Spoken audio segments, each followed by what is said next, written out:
Democrats held contests in 3 states yesterday. Senator Bernie Sanders won caucuses in Kansas and Nebraska, and former Secretary of State Hillary Clinton won in Louisiana.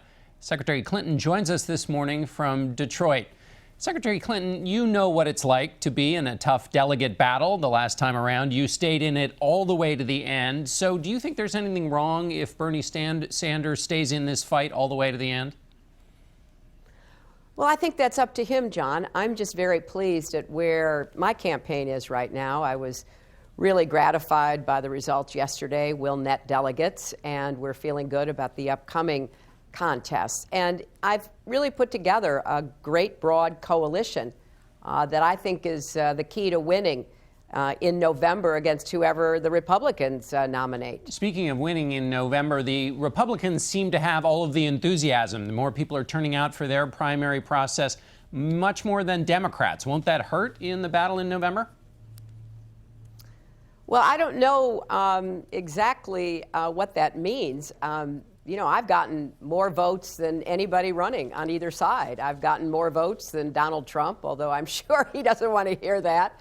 And we've gotten it from a wide, broad base. In fact, I've gotten in the Democratic primary election, I've gotten more white voters, except for the state of Vermont. All told, I've had more support from white voters. So I feel really good about where our campaign is and where it's going.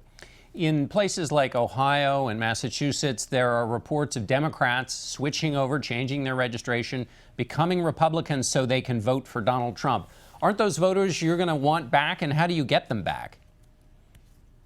Well, I want to get every voter back. I'm going to keep working during this primary to earn every vote and to make it clear that I'm running an inclusive campaign. I want to knock down barriers for all Americans, not just some of them.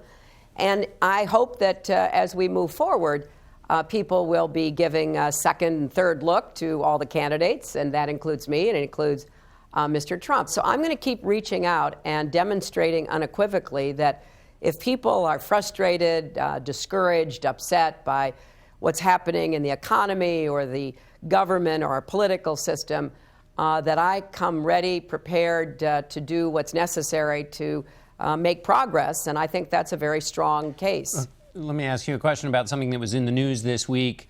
Brian Pagliano, the former State Department staffer, was granted immunity from prosecution in the criminal investigation into your email server. And when this happens, I talk to Democrats, and they worry that somebody is going to get indicted.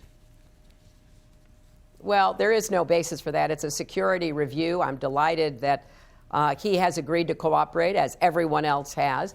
And I think that we'll be moving toward a resolution of this. Because after all... You see this as good news? I'm sorry, what, John? You see this as good news? Yeah, I do. Absolutely. I think we're getting closer and closer to wrapping this up. I also know that there were reports today about the hundreds of officials and the 1,000 emails that they were sending back and forth that have been looked at and classified retroactively.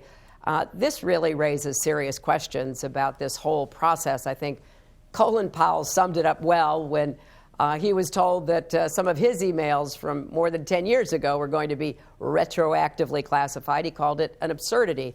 So I'm hoping that, you know, we'll get through this, and then everybody can take a hard look at the interagency disputes and the arguments over retroactive classification. Remember, I'm the one who asked that all my emails be made public. I've been more transparent than anybody I can think of in public life.